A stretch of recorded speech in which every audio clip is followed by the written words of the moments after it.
Happy 70th birthday, Dad. The Sterling Grand Hotel ballroom was a sea of black ties and silk gowns glittering under chandeliers that cost more than my first apartment. Champagne flowed like water, and the air smelled of expensive perfume and entitlement. I stood near the back, nursing a glass of sparkling water, watching my father, Richard Sterling, take the stage. He looked every inch the titan of industry, tan fit, and radiating the kind of arrogance only decades of unchecked power can buy. Beside him stood my brother Connor, 35 years old, vice president of brand vision, whatever that meant, and wearing a tuxedo that probably cost $10,000. My mother Susan beamed from the front row, clapping her hands like a seal. The room hushed as Richard tapped the microphone. "Thank you all for coming," he boomed, his voice echoing off the vaulted ceilings. 70 years. It makes a man think about legacy, about the future. He paused for dramatic effect, placing a hand on Connor's shoulder. "That is why tonight I am proud to announce that effective immediately, I am stepping down as CEO of Sterling Hospitality Group. And the torch passes to my son Connor." Applause erupted. Polite, enthusiastic applause from people who didn't know the truth. I didn't clap. I didn't even blink. "But we haven't forgotten everyone," Richard continued, his eyes scanning the crowd until they landed on me. A cruel smile played on his lips. "Gabrielle, come up here, sweetheart." I walked to the stage, my heels clicking on the marble floor. The room watched the dutiful daughter approach the throne. Richard handed me a sleek white envelope. "For my brilliant daughter," he said into the mic loud enough for the back row to hear. "Since the men are handling the heavy lifting now, I thought you could use a break. A luxury spa package. Relax, find yourself a husband. You've earned it." The crowd laughed. A ripple of amusement at the expense of the little sister. Connor smirked, leaning into the mic. "Don't worry, Gab. I'll make sure the company is still here when you get back from your massage." I took the envelope. I looked at my father, then at my brother. And in that moment, the last shred of loyalty I had for this family evaporated. It wasn't anger I felt. It was clarity. Cold, sharp, absolute clarity. Drop a comment and let me know where you're listening from and what time it is for you right now. I'd love to know who's part of our community. I didn't cry. I didn't storm off the stage in a fit of humiliated tears. That's what they expected. That's what the old Gabrielle would have done. Instead, I smiled. It was a smile that didn't reach my eyes, a smile made of ice and steel. "Thank you, Dad," I said, my voice steady and amplified by the microphone. "I actually have a gift for you, too." I signaled to the waiter I'd tipped earlier. He walked onto the stage carrying a heavy box wrapped in deep blue velvet. Richard looked confused, but his ego wouldn't let him show it. He loved gifts. He reached for the box, expecting a watch, maybe a rare bottle of scotch. "You shouldn't have," he said, untying the ribbon. "Oh, but I should," I replied softly. "Happy birthday. I got you a comfortable retirement." He opened the lid. The smile froze on his face. It wasn't a watch. It was a stack of legal documents, thick and bound in leather. On top sat a single sheet of paper with the letterhead of a major law firm. The room went dead silent. You could hear the ice melting in the champagne buckets. Richard picked up the paper, his hands starting to tremble. "What is this?" he whispered the mic, picking up the tremor in his voice. "That," I said, leaning in close so only he and Connor could see the cold fire in my eyes, "is a formal notification of a hostile takeover. As of this morning, I control 52.4% of Sterling Hospitality's voting shares. And that document underneath. That's a notice for an emergency board meeting. Tomorrow morning. 8 a.m. Attendance is mandatory." Connor laughed a nervous, high-pitched sound. "You're crazy. You can't buy a company with a spa voucher, Gab." I turned to him, my expression blank. "I didn't buy it with a voucher, Connor. I bought it with the debt you two have been hiding for 3 years. I own the bank loans, I own the vendor liens, and now I own you." Richard dropped the box. Papers spilled onto the stage, white sheets scattering like feathers. The guests were murmuring now, realizing this wasn't a skit. This was an execution. "You ungrateful little." Richard started, his face turning a dangerous shade of red. "Careful, Dad, I cut him off. Stress is bad for people in your position. Enjoy the party. It's the last one the company is paying for." I turned and walked off the stage, leaving them standing in the wreckage of their own arrogance. I didn't look back. I walked straight through the crowd, past the stunned investors, past the whispering socialites, and out the double doors. The cool night air hit my face, and for the first time in 32 years I didn't feel like the spare air. I felt like the queen. But this wasn't a sudden move. This wasn't a tantrum. This was the result of 3 years of being underestimated, overlooked, and erased. They thought I was just the accountant, the girl who crunched numbers in the back office while they played golf. They didn't realize that when you control the numbers, you control the world. And I had been counting every single mistake they made. To understand why I just destroyed my family on a live stream, you have to understand the meeting that happened 3 years ago. It was a Tuesday. I sat in Richard's office, the air conditioner humming too loud, a 50-page binder resting on my lap. I called it the Sterling Survival Protocol. At 29, I was already a senior forensic accountant for a top-tier firm in Chicago, cleaning up messes for Fortune 500 companies. But for my father, I worked for free.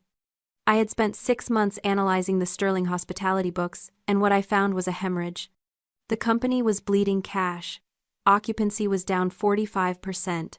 The debt-to-equity ratio was catastrophic. I had mapped out a complete restructuring plan. I found $2.3 million in recoverable tax liabilities and a way to refinance the vendor loans that would save the business from insolvency within 18 months. It was brilliant. It was bulletproof. It was the only way out. Richard sat behind his desk, scrolling through his phone. Connor was playing with a Newton's cradle in the corner, the click-clack echoing in the silence. I finished my presentation. "Dad," I said, "if we don't execute this by the third quarter, the banks will call the loans. We lose the flagship hotel." Richard didn't even open the binder. He slid it back across the mahogany desk like it was a coaster. "You worry too much, Gabrielle," he said, giving me that indulgent smile he reserved for children and waitstaff. "You're an accountant. You see pennies. I see the vision. You lack the killer instinct." He stood up and walked over to Connor, clapping him on the back. "Connor here has a new idea for a branding partnership with an influencer agency. That's the future. Big picture stuff. Not tax liabilities." Connor grinned, having contributed absolutely nothing to the meeting or the company in his entire life. "Yeah, Gab." That was the moment. The glass cliff. But it wasn't just sexism. I realized something deeper as I looked at my father's face. He didn't reject my plan because it was bad. He rejected it because it was right. See, a narcissist doesn't want a partner. They want a mirror. Connor was the perfect mirror, hollow, shiny, and reflecting Richard exactly as he wanted to be seen, a visionary king with a golden air. I wasn't a mirror. I was a microscope. I saw the rot, the debt, the lies. And when you look at a narcissist through a microscope, they don't see your competence. They see a threat. My intelligence didn't make him proud. It made him feel small. And Richard Sterling would burn his entire empire to the ground before he let a woman make him feel small. I stood up. I didn't argue. I didn't beg him to read the report. I picked up my binder, my useless math, and walked out. I stopped being his daughter in that elevator ride down to the lobby. I became an investor. I realized then that if I wanted a seat at the table, I couldn't ask for it. And lucky for me, Richard was so busy staring at his reflection in Connor, he didn't notice he was selling the furniture to pay for the frame. I took my knowledge of those toxic loans, the ones he ignored, and I went shopping. Back at the party, the chaos had moved from the ballroom to the coat room. It was the only place private enough for a screaming match.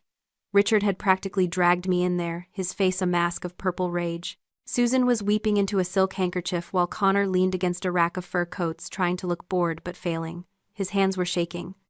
"Do you have any idea what you've done?" Susan wailed. "This was your father's night. The press is out there. The board members are out there. You're ruining the family image over what jealousy?" "It's not jealousy, Mom," I said, leaning against the doorframe. "It's business." Richard scoffed. "Business? You think handing me a stack of papers makes you a CEO? You're hysterical, Gabrielle. You're upset because you didn't get the big chair, so you're throwing a tantrum. It's embarrassing." "You can't buy a company with a spa voucher, sis," Connor sneered. "We'll have our lawyers look at whatever garbage you printed out. By Monday, this will all be a funny story we tell at the club." I looked at them. Really looked at them. There was no fear, no realization, just the absolute unshakable belief that they were untouchable and I was irrelevant. They honestly thought I was bluffing. That was the green light. That was the permission structure I needed to burn it all down. "I didn't buy the company with a voucher, Connor," I said, my voice dropping an octave. "And I didn't buy shares on the open market. That would have been too expensive." I walked over to Richard. "See, Dad, when you ignored my restructuring plan 3 years ago, I realized something. You didn't just have a cash flow problem. You had a reputation problem. You stopped paying your vendors, you stiffed your contractors. You leveraged the company's assets to buy your yacht and your third vacation home. There were a lot of angry people holding sterling debt. People who were desperate to get anything back. I pulled a small notebook from my clutch. So I made some calls. I found the construction firm you owe $2 million to. I found the linen suppliers you haven't paid in 6 months. I found the silent investors you ghosted. And I bought their debt, for pennies on the dollar. Because unlike you, they trusted me. They knew I was the only one who could actually turn this ship around. Richard stopped laughing. You can't do that. I did, I said. And because the company is in default on those loans which you hid from the board, by the way, I have the right to convert that debt into equity. As of this morning, those conversions are processed. I didn't just buy your company, Dad. I foreclosed on your ego. The silence in the coat room was heavy, suffocating. Connor looked at Richard. Dad, is that true? Richard didn't answer. He was staring at me like I was a stranger. Like he was seeing me for the first time in his life. And he was terrified. I wasn't done. The debt gave me leverage. But leverage is just a tool for negotiation. I didn't want to negotiate. I wanted to terminate. You think this is about bad loans? I asked, my voice barely a whisper in the stifling heat of the coat room. Bad loans are civil. What I found 6 months ago, that's criminal. I saw Connor flinch, a tiny involuntary spasm near his eye. He knew. While I was buying up your debt, I continued, I did a deep dive into the operational expenses. Specifically, the marketing and consultant budget. It was bloated, $40,000 a month going to a firm called Apex Solutions in Nevada. For brand strategy. I stepped closer to Connor. He smelled like expensive scotch and fear. I pulled the incorporation papers for Apex Solutions, Connor. It's a shell company. No employees, no website, just a P.O. box in Las Vegas. And do you know who the registered agent is? Your college roommate? Susan gasped, her hand flying to her mouth. Connor, what is she talking about? It gets better, I said, turning to my father. I traced the transactions. The money went from sterling accounts to Apex and then directly to 3 offshore sports betting sites and a private creditor in Macau. You weren't spending $40,000 a month on marketing, Connor. You were paying off gambling debts. Connor looked at the floor, his face pale. It was a temporary cash flow issue. I was going to put it back. That's embezzlement, Connor, I said. That's 15 years in federal prison. But here is the part that actually broke me. Here is the part that made me decide to take the company instead of just fixing it. I looked Richard dead in the eye. I found the approval signatures on those wire transfers. You signed them, Dad. You knew. You knew he was stealing from the company, stealing from the shareholders, from the employees, from me, and you signed off on it as marketing expenses to cover his tracks.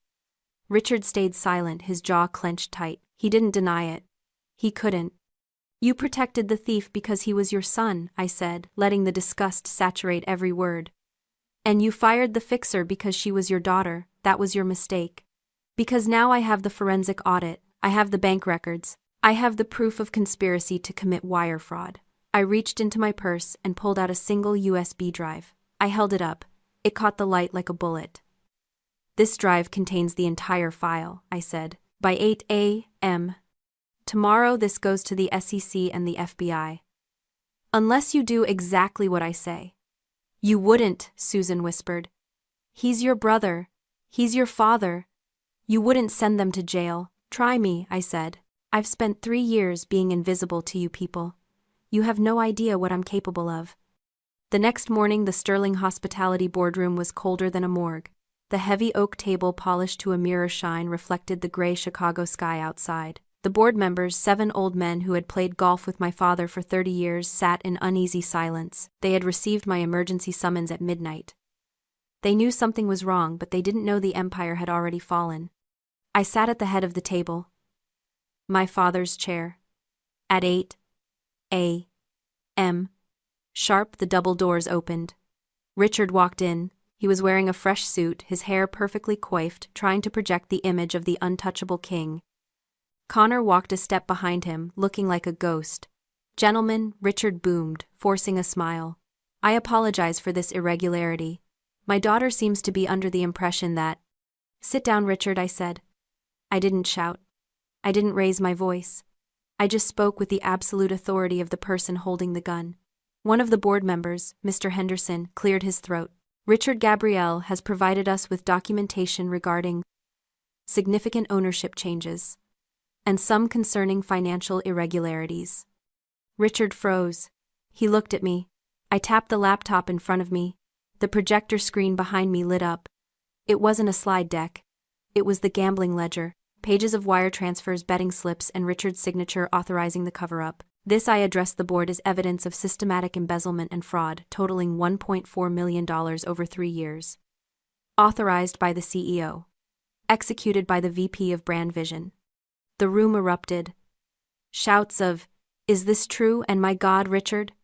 I stood up. The noise died down instantly. I have acquired 52.4% of the voting shares through the purchase of distressed debt converted to equity, I stated calmly. I am the majority shareholder. I am moving for the immediate termination of Richard Sterling and Connor Sterling for cause. Effective immediately. "You can't do this," Connor screamed, his voice cracking.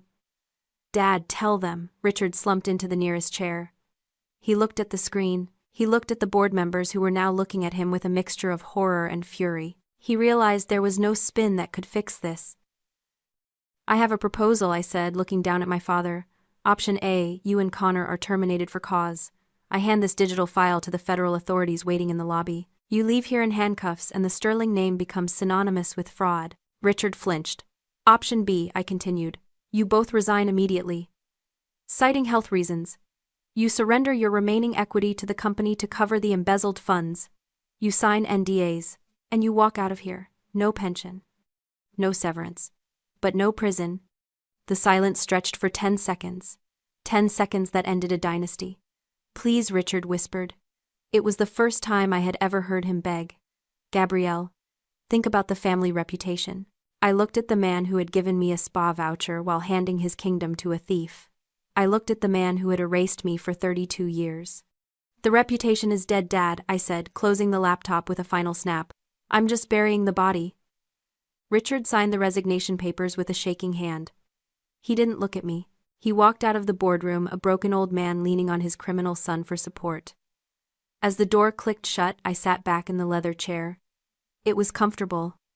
It fit perfectly. It has been 6 months since I walked out of that boardroom. The transition was brutal, efficient, and absolute.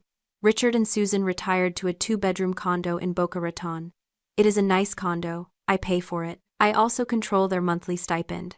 It is enough to play golf and drink margaritas, but not enough to buy influence or launch a counterattack. I keep them comfortable, but I keep them contained. They call sometimes, usually when the allowance runs low, but I have an assistant who handles that. I don't speak to them. I can't. Connor is in a rehabilitation center in Malibu. I paid for that too. Not because I forgive him, but because it was the cleanest way to remove him from the board without a messy public trial. He signed over his remaining equity in exchange for avoiding prison. He sends me letters, sometimes rambling about how he's finding himself. I archive them without reading. I stand on the balcony of the penthouse suite at the Sterling Grand. The city lights of Chicago stretch out below me like a grid of diamonds. The air is cold, sharp, and clean. This is the view Richard loved. This is the view he thought belonged to him by divine right. Now it belongs to the daughter he tried to buy off with a spa voucher. But here is the truth nobody tells you about winning. Here is the price of the crown. It is quiet up here. A heavy, thick silence that presses against your eardrums. When you cut off the people who share your DNA, you don't just lose the toxicity, you lose your history. You lose the people who remember you as a child. You become an orphan by choice. There are nights when I look at my phone and feel the phantom limb of my family. I wonder if I was too harsh. I wonder if I could have fixed it without burning it down. But then, I remember the coat room. I remember the laughter when I was handed that envelope. I remember 3 years of being invisible while I saved their empire. And I realize that the silence isn't loneliness, it's peace. It is the sound of no longer having to beg for a seat at the table. It is the sound of dignity. I didn't lose a family. I escaped a cult of personality. I built my own table carved from the wreckage of their ego, and while it might be a table for one right now, at least I know I earned the chair. I take a sip of my wine, a vintage Richard had been saving for his diamond jubilee. It tastes like victory. If you have ever had to build your own table because they wouldn't give you a seat, share this story. Let's remind the world that worth is built, not inherited.